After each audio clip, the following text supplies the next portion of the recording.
You are now tuning in to another episode of Aisha Speaks Real. What's up, y'all, and welcome to another episode of Aisha Speaks Real. I'm your host, Aisha, and y'all, today I want to introduce y'all who we have for our amazing guest. Today, we have an amazing male artist today with us. He is very talented as it relates to his music flow and his style.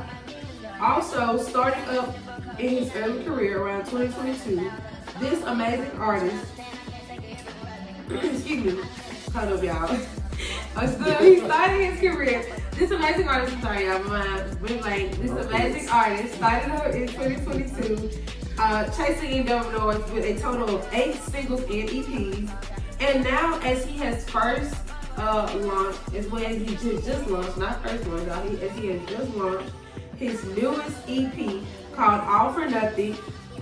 He is out here, y'all, chasing new endeavor doors and reaching new limits as it relates to the music industry. Y'all give it up and give me the opportunity and the gratitude of welcoming Fatal K to Aisha Speaks Real podcast. How you doing? Woo, what's up? How you feeling? It's sorry to come to. Yes, y'all. So y'all, please forgive me for my little mishap, y'all. I had just walked up, like I was asleep, like when he texted me, it was like 5 minutes, and I was like, oh shit, like y'all, I was like, when I said I was just sitting there, like, you know, basically nose cleaning. And y'all, I'm talking about, I don't even know how long I was asleep because I was asleep, but I was literally like in a sleep. Like, I was like, damn, and I don't know if it was like, I just texted you, and I was just like, damn, like, and I think I must have was asleep for about 15 minutes. Because I was laying down, I'm gonna lay down and, you know, make a little notes, you know, get some stuff together, you know, look, before we get started, I'll be damn, like, before I know it, knocked out. So, y'all know before we get started, we gotta have us a little drink. Yeah, baby. Yes, we got us some wine. And, I'm not gonna shake. We're gonna sit and chat. Yeah, I'm not gonna shake it up this time. I'm not gonna shake it up this time because last time was messed up. Like, yeah, we're not gonna do that. We're not gonna do that. But we are sipping some more champagne, y'all. Some sip and chills, and you definitely know we're gonna get into this tea. And while I am pouring this up, the first question that I do want to get into is who is Fatal K? And so when I ask that question, especially for like the listeners, this is your first time on the platform, so I'm very excited about that. But also just I want to, not only for my personal stuff, get to know you a little bit more, but allow the, like I said, the listeners, the fans out there to understand who you are as an artist. And also after you kind of explain that, if you don't mind, give us a little insight of where did the creative mindset come from when it came to your artistic name or your artist name. You ain't gotta be that bougie with all that out there. Your artist name. So Fatal K basically is the person that everything that KJ don't express. Mm-hmm. And I ain't one of those people that grew up with no bad childhood past, so just go ahead and throw that out the box. No, and ain't nothing wrong with that. No offense by that did, but I ain't had that issue. Right, ain't nothing wrong with that either. That's okay. But when it came down to music, it was just like nobody had nothing that really just drove me, was driven. Like music got born to me for a minute. It's not like it was born and fixed it. Right. And so like I was sitting down, I was with like 5 name changes. Like I kid you not, like I used to be K Jizzy first. K Jizzy, wait a minute. Wait, K Jizzy, where did that come from? And was it like KG or KJ? Like KJ with Jeezy at the end of it. Like, oh my God. I kid you not. Wait a minute. Look, my uncle walked out the house, he was like, K Jizzy. I was like, I'm gonna use that my rapper name. Oh, okay. How old Uncle? About 25 minutes? I don't even know how old Uncle is anymore. Matter of fact, if you still alive, because I ain't been on that side in a minute. Oh, I hope you good. Me too. I got you a Bud Light when I see you. We know he drink Bud Light. I know who the hell drinking Bud Light? That's all that man drinking Bud Light. Man, oh yeah, he in them 50. And then after that, we went from KG's to the Big K. Mm-hmm. And my friend was like, yeah, I don't like that. Yeah, that's because I think it's probably because it kind of sounds so generic. Yes, everybody was really young or little or big, and I was like, man, screw it. Yeah. So again, we was sitting, we were playing Mortal Kombat. Y'all forget the most baby version of this stuff. We was playing Mortal Kombat, and my man there said, "Man, finish him." I was like, "Man, okay, cool." So I saw the fatality screen. Right. And I was like, "Fate okay," and I was like, "Damn, anybody got that?" Yeah, that's right. Anybody got that? Yeah. So I just took it around with it. Damn, I ain't gonna lie, damn. You know, I love that because like it was like in the heat of the moment. In the most simplest moment, you created something that was so different. Like I promise, I was sitting there looking at the screen. I was just like, okay, because I was like fatality K. I said, "This too long." I said, I'm not gonna say Yeah, and I think, and I'm glad you said that because like Fatal K is short, it's sweet, simple, different. Yeah, easy to roll with. It ain't hard to type in. Okay, Fatal K, like and I think it's catchy. Like it is. Like I can Fatal K. Like it's hard. You know what I'm saying? Exactly. You don't see nothing like that out here in the music industry, especially as it relates to rappers and artists of any form. So I like that. Okay. And then what I did like about the other part of it, kind of like led into my music. Right. Because like I said, most of my music is more on the aggressive part side of it. Like you got my slower songs for everybody, my differentiation ones, but it just really helps amplify the music. Like here, Fatal K come on, then the beat drop. Okay, that's Fatal. He ain't joking. Like your name really go with the concept of, like you said, the music that you write. So hearing all of that, you started creating music in 2022. So what was going on, in your mind when you first like developed your first song, and also did you write your first song? Okay, so over the years, because I really started back in middle school, I just never dropped my first song until 2022. But my main thing was when I came in here, I wanted to make sure I was together. Like I didn't want to come here, I don't know, is this trash? Is this trash? Like whatever I put out, I put my full faith and believing into it. Right. And I knew it was gonna be it. Now, fraudulent behavior, that was Scaling Up, the first song I put out. Now that when we taking the risk, I was like, man, this is my first drop back in like a minute. I said, we're gonna start with this. But in reality, in my head, fraudulent behavior will forever be my first song I dropped. That was just serious, and I mean every word of it in that song. Right. And during that moment, I was going through a lot of stuff, which a lot of people don't know about fraudulent behavior, but yeah, it's a lot of detail in that song. It's a lot. So when I first dropped it, it really meant the word to me. And like I said, I sat here and I wrote every last one of the bars that like people tell I was at like 2 or 3 o'clock in the morning, just writing. Cause I want this song to be perfect when I put it out. Like I want you to feel my soul, everything in that one song. That's how I put it out. And so what about when you drop your song Scaling Up? So I know you dropped that in 2022. That was kind of like your first song. What is the appeal behind that song? Like, you talked a lot about fraudulent behavior, which you dropped in 2023.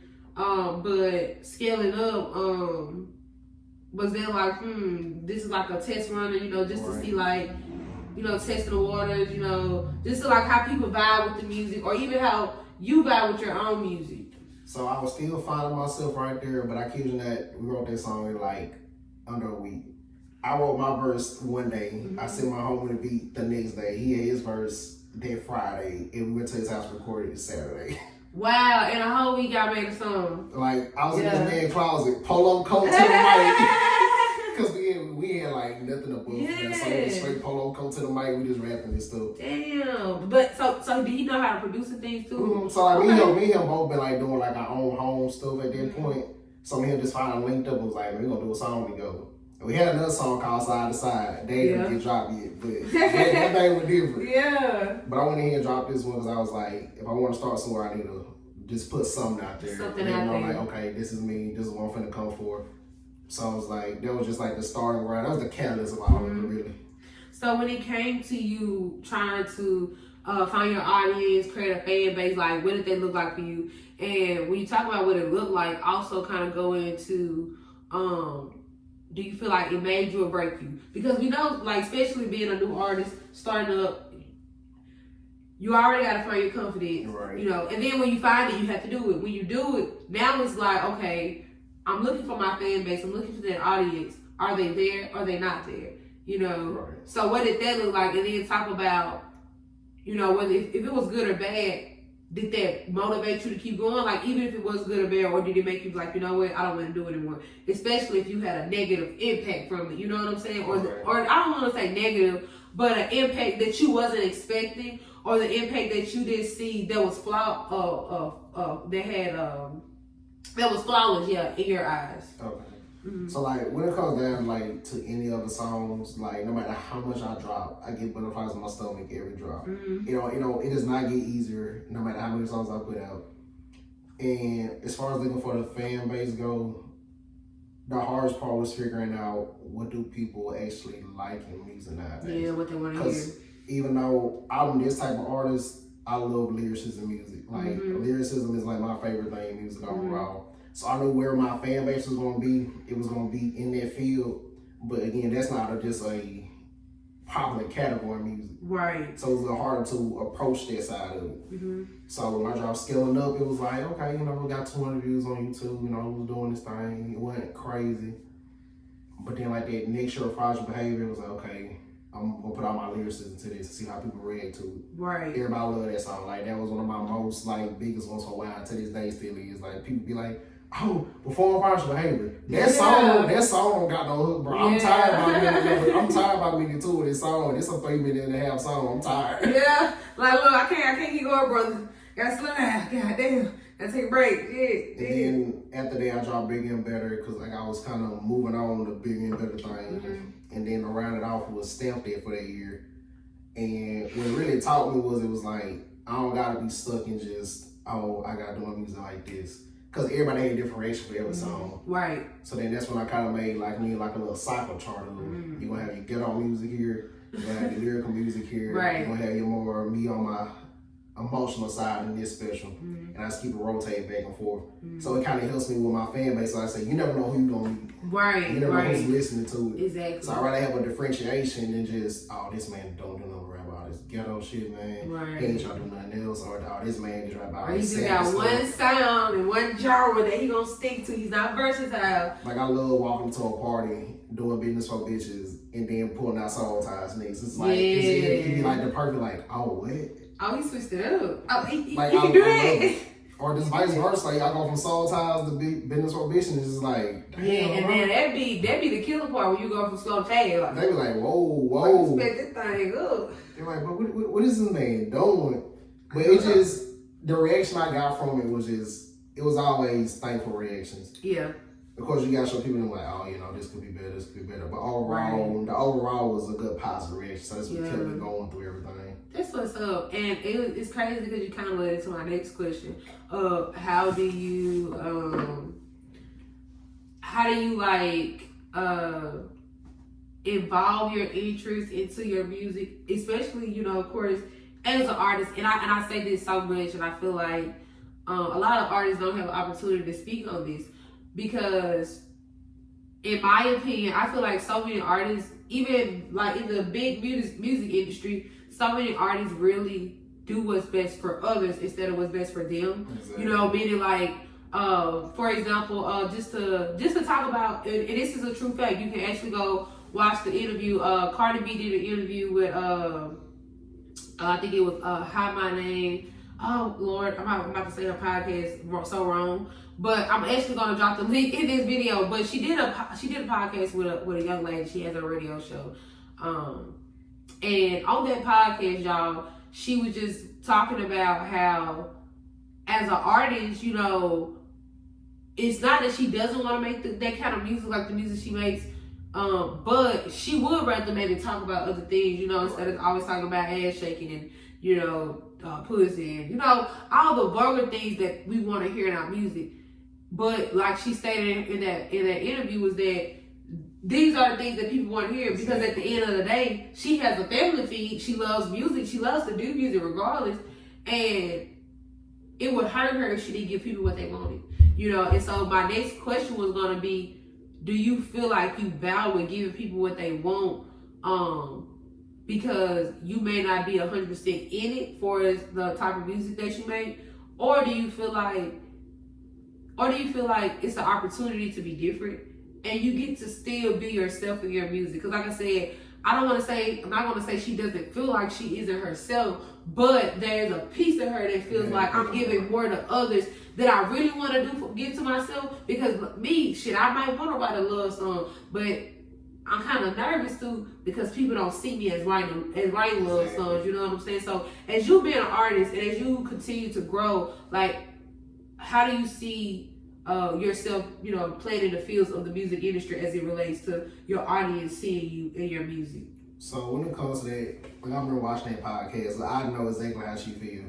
Like, Business for Bitches, that song was never supposed to be dropped. Like, that was never dropped. That and BFA were the two songs I was never gonna put out. For the sheer fact of, it's like, it's just really me. Mm-hmm. But then I realized, like, when it comes to my ghetto music, I love it, but it's just easy to do. It's not hard to do. Right. Like, it's not hard to sit here and be vivid and write down all this stuff. Right. But it is hard to sit here and write this real music. And when I tell people from the front door, you just gotta set the expectation of, like, what type of artist are you? Mm-hmm. Like, if you come on the scene with, dumbass, this, and that, that's what everybody's gonna pick up on you first. But when you go through the catalog and it's like, oh, okay, this is him, like, you just make that a staple of who you are and what you really are. Because like I said, I'm gonna switch my genre regardless, because I put my soul into my music. Exactly, I'm not letting anybody take that away from me. So that's how I know you really here or not. If you ain't fucking with my music the way you are, then you ain't fucking with me the way I am. Exactly, yeah, that's true. That's true. Behind all of my music, I put my life is in my music. Because I said, just besides the occasion don't talk about, it's all in my music. That's how I express myself. Yeah. So it's just, you guys set the expectation from the front door of, hey, I know I'm an artist. I know most of my music might be vulgar, crazy like this, but I have my softer sides. Mm-hmm. I have my chiller sides. Like, I have different versions of this person that's for different areas of music. Because everybody's not going to be, everything ain't going to be a block party. Right. And everything ain't going to be a poetry show. True. But you got to keep yourself open for bigger, better things. Right, and just have that versatility in everything that you do. Because, like, I remember I was talking to B one day, because I did a halftime show at the basketball game. Mm-hmm. I'm having this song to play in front of all these kids. Like, these 11-year-old kids over here. Yeah, I left a baby crying dead in his lap. Like, I ain't got nothing to tell these kids at the moment. Look, them kids can't listen to cussing and, I mean, where them gangsters at, they don't know where them gangsters at. The gangsters are not here, it's kids. Right. And so this kind of make me think, Alec, like, every event gonna bring you something different. So, like, when I go to places, I have 3 songs already queued on the list for my crowd alone, because that's how much I care about my people listening. Anywhere you go, I'm already looking at the crowd. Like, you gonna always catch me if they just quiet first, because I'm trying to see what type of crowd it is. Then, like, just like any event, like, what I want to say, like Spoken Soul, yeah, I go there once in a while. I play some hype stuff, but I already know what we came here for. Right. Y'all came for poetry. I'm not gonna give you nothing less than what you came here for. Right. You go to lyrical lungs, y'all got a mix at that point. I can play this, and then y'all all be fine. Right. Like, so when it comes down to it, you just set the expectation from the front door, and you just keep yourself available that you shouldn't have to run into the issue of anybody saying, like, oh, all they want death from you. Because it is gonna rise, but you just gotta be able to fight through that and let people know, like, hey, this is still my music. Right. I'll put you for fucking with my music, but I gotta cater to everybody, not just one person. Right. And I love, and I just want to say this, even for people who listen and watching, I just love how you admire your crowd. Excuse me. And I just love how you care so much about your crowd. And also, just not even the crowd, but the audience. I don't think a lot of people understand how not only is it just important to just, like you said, be versatile, but also understand that if you really do see yourself doing something, understand that you have different kind of audience. You have young kids listen to your music. Right. You have older adults listen to who maybe listen to your music, and you may even have like a middle age range of people listen to your music, what we would call the adolescent class. And so being able to say, okay, if I'm going to a school to perform, or even if I'm going to a secondary school, like an elementary school, to even talk to kids, just even being versatile in your business, they may come, I may walk in and they may be playing my song, but not only do I not have a clean song, and that's another thing that's also important as artists, making sure you have, your music and clean, gotta have a clean track. So that's also important. We're gonna have to talk about that.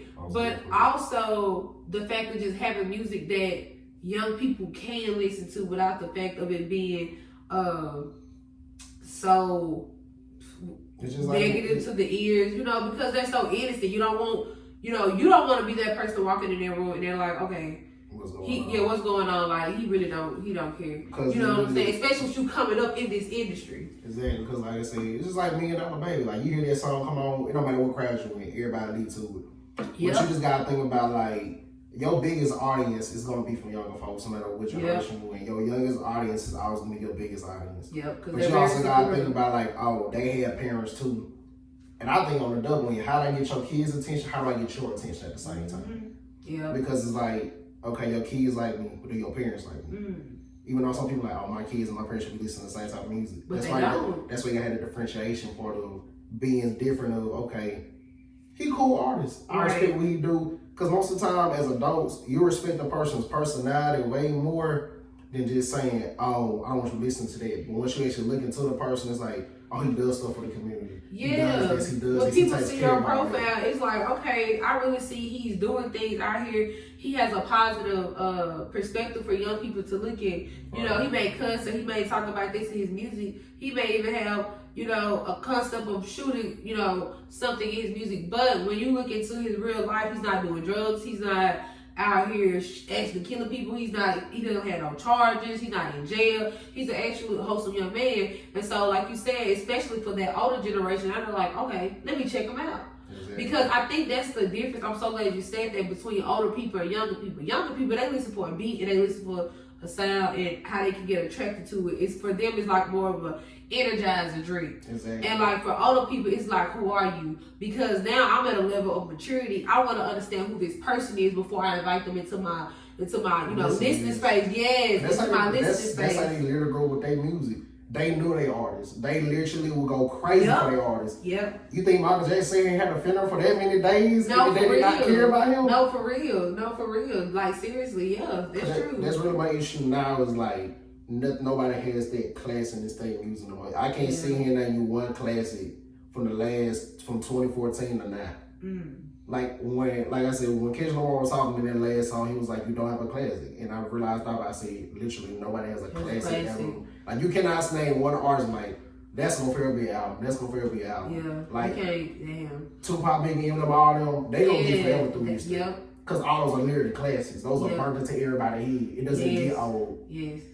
Any song you heard in 2014, you don't forget about it now until it come on like, oh, I remember that song. Yep. Gone instantly.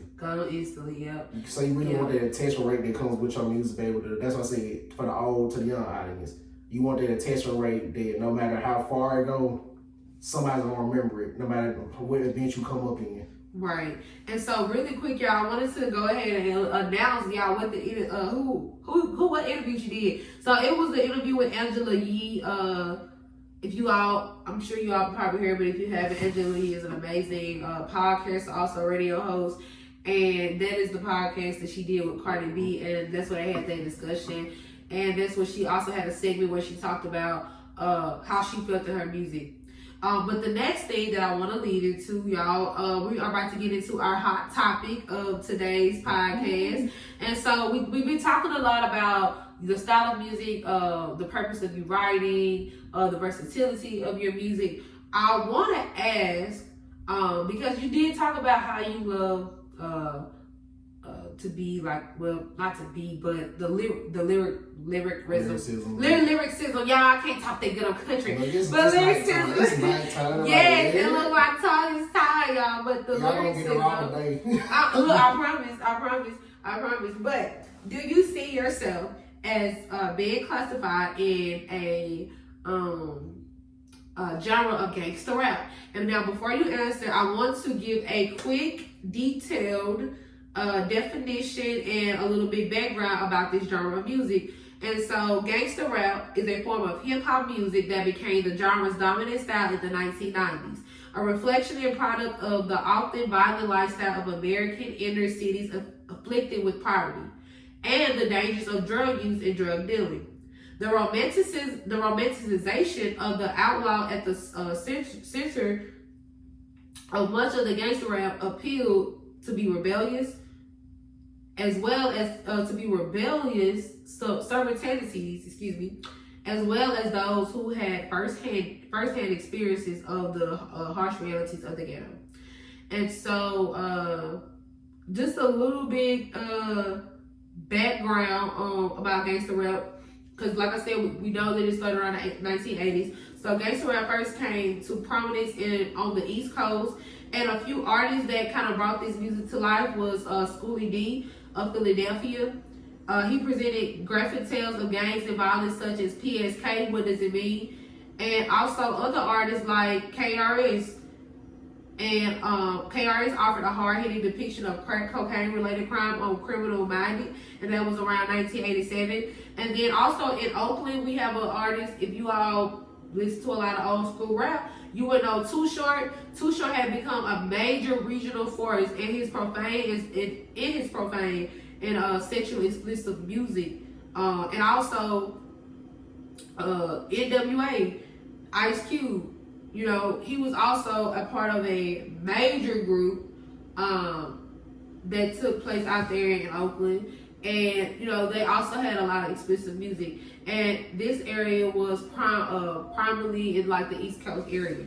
So that's just, like, a little background music that we had got from Britannica, however you say her name. Britannica. Look, he gonna be correcting me all over fucking day. I don't care. It's all right. It's all right. I'm the auto-correcting the building. Look, okay, cause look, Siri told me the wrong word, so look, I'm blaming it on her. No, you gonna blame it on the champagne.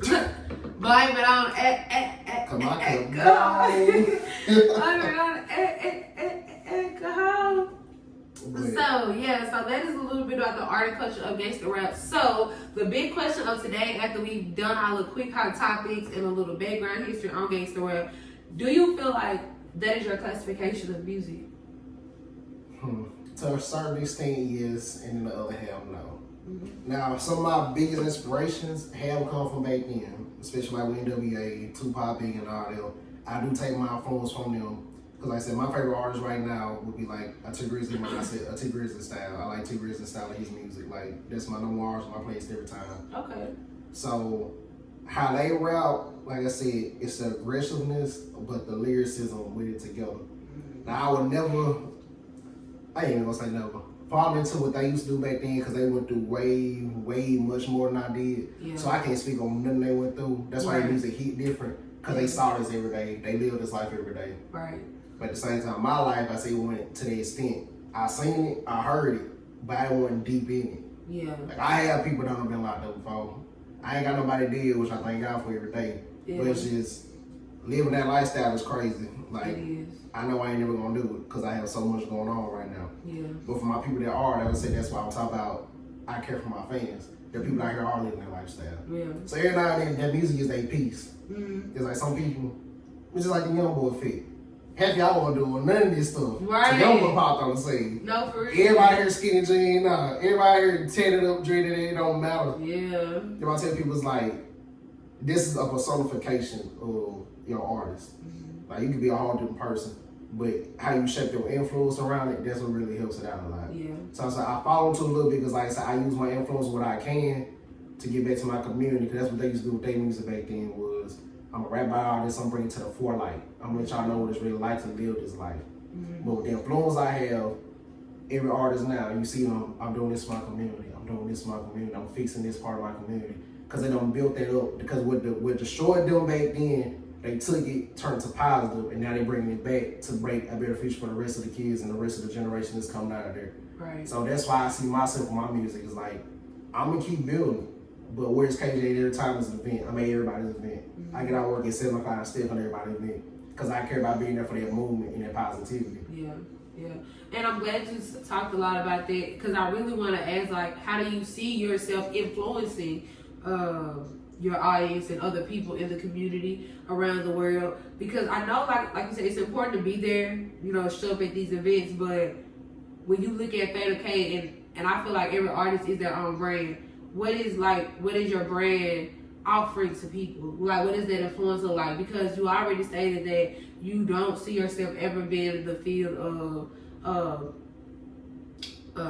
alcohol. Well, let me not say alcohol, but like drug use. You know, the street life. Yeah, the street life. Yeah, basically like the street life. So, how do you feel like your influence is to the people who's watching?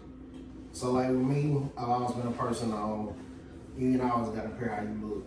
Mm-hmm. Like, people don't even know a lot of stuff about me. Like, they see me like, oh man, this man is such a hard-bodied person. Or yeah, I'm really soft as hell. Yeah. I'll chill out with you. I'll play cards with you.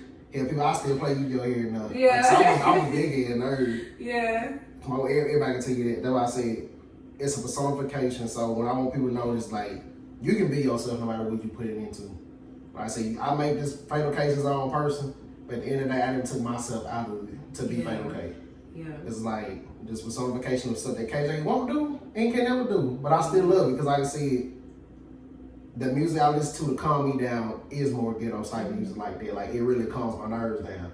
I don't know why. It's weird, but it just calms my nerves But it down. does, and you know, and that might just be what's for you though. You know what I'm saying? Exactly. And I think that even when it relates to music, because another thing I had wanted to touch on too, and then but I'm gonna let you finish first. Is like talking about how music is like therapy. Gotcha. So yeah. And so that's what I tell everybody, just like when you see me, is I was gonna be being myself to my fullest. Like, well, no matter what I rap about, you can always come up in person and say, hey, you can always come talk to me. I'm always gonna be there for everybody. Yeah. Because I used to be a counselor when I grew up. Really? Yeah, because like I said, that emotional trauma everybody go through, I want to help that. That's why I turned to music. Because I say it's another way to help people. I can't talk to everybody, but my music can. Yeah. So it's just another avenue to be able to reach more people that I can't talk to on a daily basis. Yeah. It's crazy you say that because I was just talking about like I wanted to say something about music therapy, but yeah, like that's cool because like y'all, you know, me like even with like my nonprofit, like it has its kinks of having like therapy kind of involved in it, and then like I think even with you as an artist, like the fact that you changed to a different route, and you know, with the music, and even though you did that, like you said, like the type of genre of music that you listen to, like the hip hop, the gangsta rap, it is in a way therapeutic for you, and it's therapy for you. And I think it's beautiful that you also in a way kind of, I feel like, see your music as also being like therapy for others, because like you said, you kind of put your emotions in your music because it's your own therapy, and you're kind of putting your feelings in there, you know, and it's like, okay, this is my sense of peace, this is my sense of healing, and it's like somebody else can listen to like, damn, bro, I really can understand what he's saying, I can relate to what he's going through, and just over the overall topic of just music therapy in itself, like, if we kind of go back in time, like, even to like our heritage, and you know, Music always been music has always been a way to aid to people. And just like an off-topic weird thing, like even me, like I listen to sound waves to go to sleep. You know, I don't know if y'all ever heard of this. Like I said, it was totally off-topic, but it's like a certain type of sound that you can listen to that helps you go to sleep. Like all sound doesn't help you go to sleep, but it's certain types of sound waves that helps you go to sleep. And that's music therapy. It's music aid. You know what I'm saying? There's so much in music, cause like yeah, it is. I used to like listen to beats. I like to go to sleep. Yeah. Like I say, music is such a diverse thing that people don't know about. Like people on the front route of it is like, okay, this is it. But once you dig deeper into it, like I had literally wrote an essay in college about this. For real? I had wrote a whole essay in college about this. Yeah, because you was invested. Because music is really therapy to everybody. It is. Because it's the first thing you're going to do. It. Any function you go to, music is always the first thing that's playing. It's playing, yep. You have shopping music, you have crime, like you have music for every emotion that you have. Yep. They even got music on the news with the like there is nothing that you do that don't have music involved in it. It's crazy. Movies have music. Exactly. Even movies, look, cause like I done had a suspense, and you know, and that's what I always tell people. Like, making good music is priceless because, and like even good beats is priceless because the fact that you can add something to something to make it better. Like, and music is like the most downplayed creation. And not saying it's downplayed. So let me not say it like that. I say it's downplayed when you add it to something. So it's not downplayed, but it's the most least thought about. So it's kind of downplayed in the area of like people not thinking about how great their music is making his product. Because like literally, I think it was an ad I was watching. If I would just watch that ad by itself with no music, I probably wouldn't watch it because it wouldn't be interesting. You know what I'm saying? Unless I hear trees or some kind of sounds of nature to kind of bring my attention in. But even in that way, it's still a sound. You know, it's not music, but it's still a sound. So adding like music to something, it really brings attention to people because they're hearing something and it's like, what is that noise? And now now my eyes are connected because my ears connected first, and then it's like, oh, I see this, and now I'm like both attention to both things. And I just think like really like the music really attends people, like you know what I'm saying. And I think what's great about your music too is like with you being so descriptive in your songs. I mean, I think, like I said, one of my favorite songs that I was just talking about is like when you say like what them gangsters said. Like I really love that song because for me it's attentive. Like it catches my attention. It makes me excited. I have a lot of energy when I listen to it. Like it's a very how do I want to describe the beat? It's a very like jumpy beat. It's exciting. It's fun. And so when I listen to it, I'm like, okay, yeah, like that's right there hard. That right there hard. I'm giving them play by play. Like that's literally the first thing I do with all my songs. Like any song I put out, I done heard that beat first, and it has to be on the first listen. Like I know this is it. Bring them out. I kid you not. I heard 2 seconds of that beat. I knew it was it. It was it. I knew it was the beat.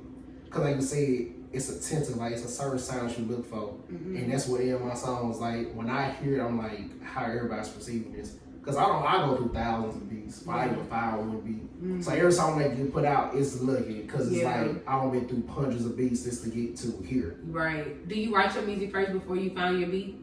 I always try to beat first, cause once I literally hear the beat in my head, my brain is just writing them immediately. Yeah. Like that one right there. As soon as I got done hearing the car get done screeching on Bring Them Out, I was just like, "What them gangsters?" And I was like, "Boom!" Like, damn, they hard right there. And personally, I wanted to feature for that song, but when I got to that second verse, and I was like, double dose, I caught the ghost. I was like, I don't need to feature no more. No, because I got really cutesy by myself. Cause like any of my songs that I do, like it just as soon as I find that beat and I'm just like, this is different. I ain't heard nobody else do it. Like I promise you, me and Ellie Chopper had the same beat at the same time when he dropped his first song. Yeah. Lil Durk and King Von had the same beat as them when they dropped their song together. Yeah. Even Bring Them Out. When I heard D-Lo rap on that beat the other day, oh, it pissed me off bad, but I was happy because I was like, in my head, that's giving my confidence, like, all right, I know I'm supposed to be here. Because I don't see real artists other big artists now, because I don't have the same beats they done had. Yeah. So I know my beat selection is perfect. Perfect, yeah. So it's just a matter of getting out there and getting to it. Because like I said, that first initial ear in your ear, because you only got 10 seconds with everybody here. Yeah. So that first 10 seconds, that beat matters a lot. It's important, yeah. It matters so much. And then we'll go back to the sound waves that we're talking about. Once you hear something, your body instant open like, nah, it don't take it long to recognize, like, I'm not gonna like this. Yeah. So that's why I choose my pieces like, no, generic. It's like, oh, that's different. Yeah, they're gonna hear this immediately. So what would you say like are some challenges that you may face, like, you know, when it comes to you? And it isn't nothing specific. It could be your writing, your picking out a beat for a song, finding the right producer. What like challenges have you like just faced, in your time from when you first started making music to now? My biggest challenge right now, as far as making the music go, will be the lyrics. Cause like my biggest thing is I refuse to say the same thing twice, and I don't like generic bars. Yeah. I really don't. Like they go back to lyricism. I do not like generic bars. Like I will sit here all day on one line. Yeah. I move past that line and Titus know exactly what it is. Yeah. I have songs that are not been finished for like 2 months. Bloopers.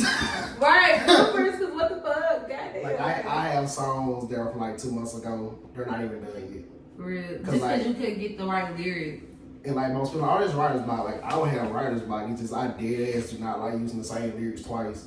Like I would literally go back in all my songs and be like, did I say this? Yeah. I might use the same word, but then I say it in the same rhyme in the sentence. And that's what go back to just being vivid in music. So you don't do that. Yeah. It's kind of like how Lil Wayne is with his music. Is like, I remember saying that, but shit, I said it. And how do you feel about? Cause I ain't gonna lie, especially when it comes to rap, there is so much let me get the word right. Simplicity in a lot of music that we listen to, especially as new artists. Like you said, they repeat themselves a lot. What techniques do you use to avoid those types of things? So besides not writing the song in 2 months. So the first thing I want to call it is comfort words. So like I have one of my homies, his comfort words are automatically going to be something about his group, matter of fact, shout out my boy Frank, because I don't know you're gonna see this, so just shout out to you. Shout out Frank. So his comfort words are like, he gonna say something about do say Hennessy. Like I told him when we say here, I said I know what a Frank song is. I can tell you all 5 of the things you're gonna talk about for the songs you know. He was like, damn, bro. You really know. I was like, I pay attention to everybody's music because I tell you, I listen to all my people's music to the point where I know your whole song when you come on. That's what's up. So like for me, it'll be like any like ing words or just ly words. Yeah. Or maybe like what OUS and then like curious and all them like because those are my comfort words because I know how to rhyme off of them quickly. Yeah. It don't take long. So it's kind of like you start avoiding them as best you can. So like, so I get to a line and I'm just like, clearance. Then I know I'm not going to say the next 20 words. I already know rhyme with clearance because I see the delay in song already. So it's just basically teaching yourself like, okay, I know this is my comfort word. I don't say it now. Before I even get to it, it's like, nah, we're going to think of another bar now. Because it's like, no, we're not doing this. It's like, I already know what it is. We're not doing this. Yeah. So you already see yourself kind of going down that same little path to, like, no, I'm not going to do the same thing. As soon as I say anything with Tisha, I already know it's going to be issue. And something about your mom, it's going to be this. I already know the bar scheme. So it's like, I throw that whole scheme away because I've already used it. Because people recognize it. Yeah, they do. They do. And I think people, that's true, people do recognize it. And I think, too, like, again, like, even as an upcoming artist, trying to, continue to find your artist and find your space in the music industry, I always say too, you don't want to sound like other artists. Exactly. You know what I'm saying? Either whether they're on a higher platform or not, you don't want to sound like other artists. You want to continue to make sure you're just authentic. Not even to yourself, but also to others. Like I literally hate listening to somebody who literally sound like come on, switch it up. You know what I'm saying? Like be different. That is very annoying. And so I think that the technique that you gave, like I really feel like it will help a lot of artists, who really do tune into the podcast. Because having techniques to help you provide a adjustment to, making sure your music is authentic, making sure you're not being generic, is very helpful, especially when you write your songs down. Now, do you ever feel like you would put yourself in a place of using like a ghostwriter? Like, how do you feel? You don't feel comfortable doing that? It's only because like, God damn, I'm so. You know what?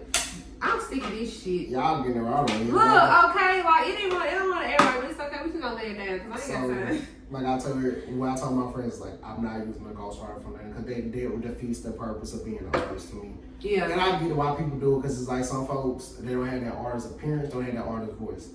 Like me, I never consider myself having an artist voice. But then the other day I realized like, okay, I have 3 different shades of voices I can work on. Right. Cause like break them out voice, it's not the with these voice. The with these voice is not the divine voice. It's like it's different on that end. But as far as the ghostwriter go, I can't do it. Now I might listen to my home and be like, hey, what would you would say after this? Or like, and there might be one word and they'll be like, okay, well I got that from my home. Yeah, like quick idea or something like that, yeah. Cause like for a while it was since your son wanna speak on the issue, we be the ones saying mom the tissue. Yeah. That's my homie's line no more. That's his bar, but I'll take it to radio debate. Cause I'm like, I'll take it. Real fast. Cause when he came, he was like, nigga, why do you keep using my bar in your songs? I'm like, bro, she hard. Like, I'm sorry. I'm sorry. She hard. Bro, just be happy that I'm really making both of us pop out right now. I love that shit, but after a while, I'm like, yeah, it made sense. So I stopped doing it. So like I said, that's when it comes into the comfort part. It's just like I'm not doing it. Because once you do a ghostwriter, it's kind of like, well, I can't do it again. Why can't I do it again? But that's just the biggest killing to your artist aspect of don't call yourself an artist and somebody else is writing their music. Yeah. You're an actor at this point. Yeah. You're literally an actor. Well, damn. I didn't think of it like that.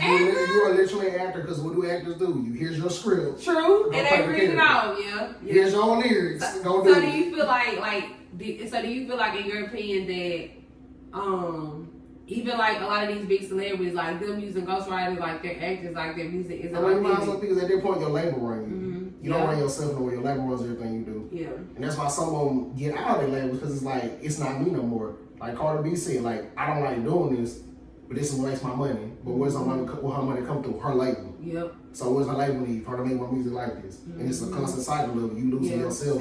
Because you got to pay them to pay you, to pay back what they owe, to pay back what you owe them already for when they sign you. Penny pension for survival. And that's all this like, you might as well just come in authentic and do you instead of being like, okay, and then we just hire this ghostwriter and make this hit song real quick. But then when it's time to get tested, like the other day when we were doing our freestyle ciphers, yeah, I can freestyle, but it's like, damn, bro, like this shit serious. Yeah. Like this shit for real, like damn. Yeah.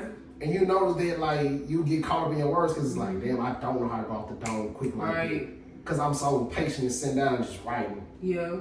And but that's what really breaks you from everything. Is just from your comfortability. And that's what I'm saying. Ghostwriter, you can't do that. So when you're on the scene and people like, oh, rap song. And then you so used to a ghostwriter, you like, hey bro, call homie up. Call homie up. I need him to write. He's not real clean. I admit it. I ain't gonna forget. And then the problem is you're never gonna admit it. Yeah. Because it's like, you know it's fake. So why would you do when you know the consequences behind you doing it? So would you listen to somebody who has a ghostwriter? I mean, yeah, it was hard. You know, I'm listening to you, but still at the same time. Like, but your opinion still stands strong about it. It's like, I don't respect you as an artist, but whoever wrote your song, get them boy his money. Yeah, do you feel like they are artists? Do you feel like that takes away from their title as being an artist? Yes and no, because technically you are your ghostwriter's artist. You are his artist personality. Because now you're doing what he can't do. Like I say, favorite K is KJ's. Whoever your ghostwriter is, you are him. Like, whoever Drake is in the background, that's his artist. Oh my God, true this. So because all you're doing is it's just kind of like when people write movies. It's like you are the actor that they were trying here. Like I wrote it out. I know how I want it to sound. I can't play that role. I can write the role. I mean, unless you like Tyler Perry, then you know, you gonna do it. Tyler Perry know how to do it, baby. Yeah, Tyler Perry, I don't know what to say. I don't know what to tell you. Because that ain't gonna write his script and play his script. No, for real. That nigga said I can do it all. Look, I can act, play, write, script, direct, produce. Don't play that with man know what he doing. No, for real. And so this is how I feel about it. It's like, shoot, you got a ghostwriter. Yeah, you his artist. So you pay my boy his money, get all the people pushing. Damn, I never thought of it like that. Like I never thought of it like ghostwriter.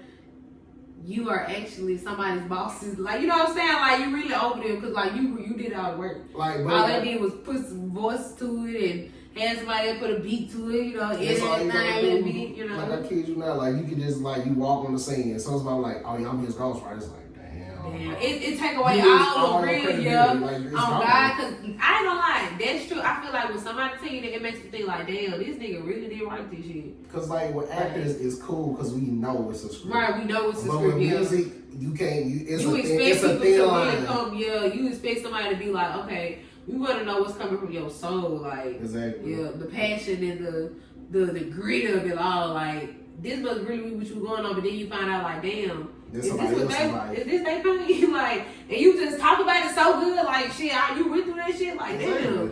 And that's crazy. Like, and that's why I said I never thought about it like that. And that's a well respected opinion, especially as it relates to ghostwriting. Because wow, you are the first person I've ever heard say that. You are a musical actor.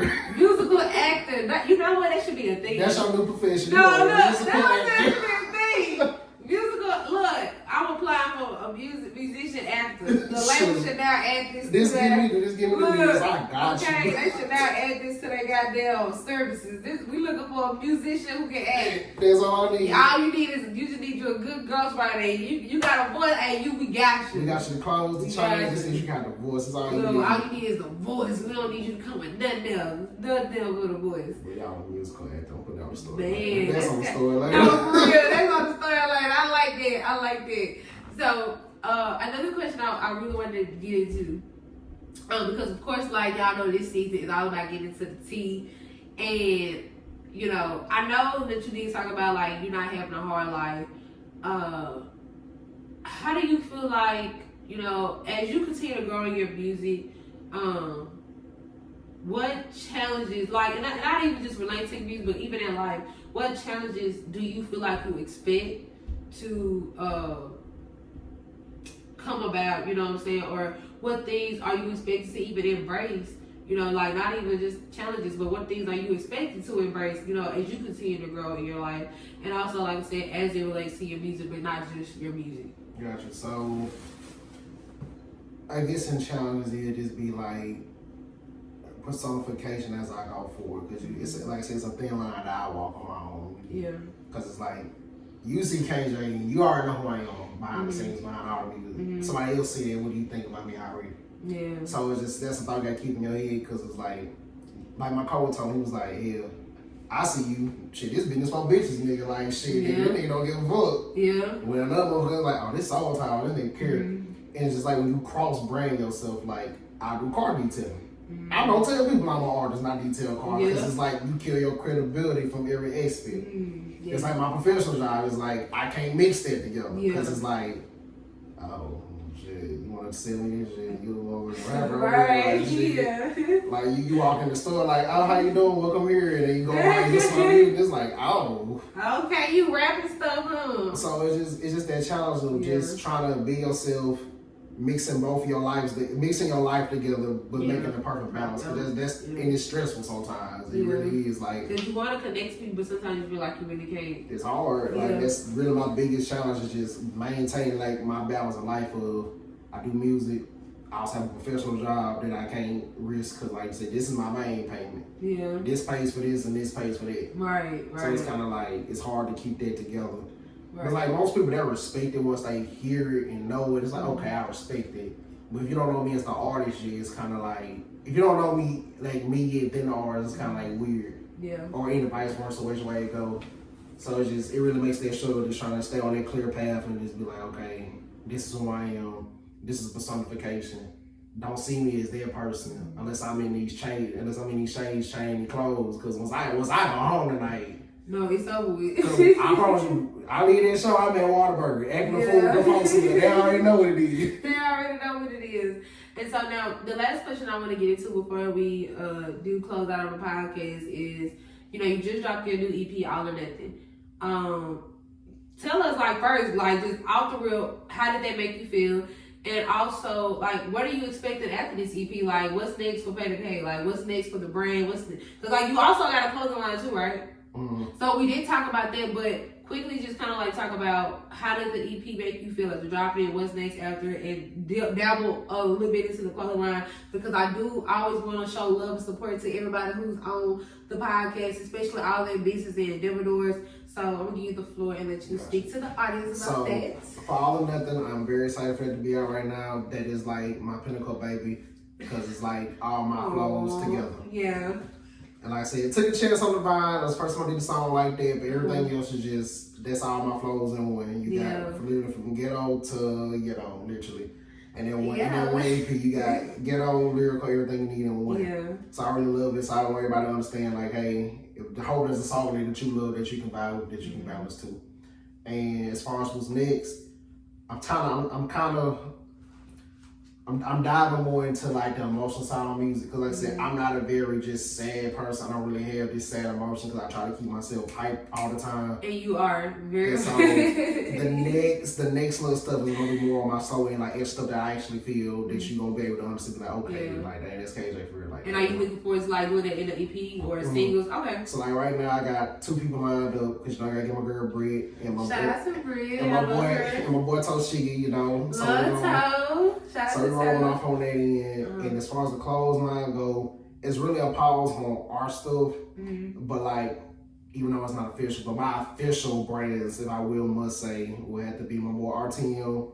Most definitely, I love him in the mall. Yeah. That's for me ever since. Yeah, and I was gonna say, you always support him. I always see you talk about that brand all the time. I love that man. Like, the day I met him, I know it was straight sense.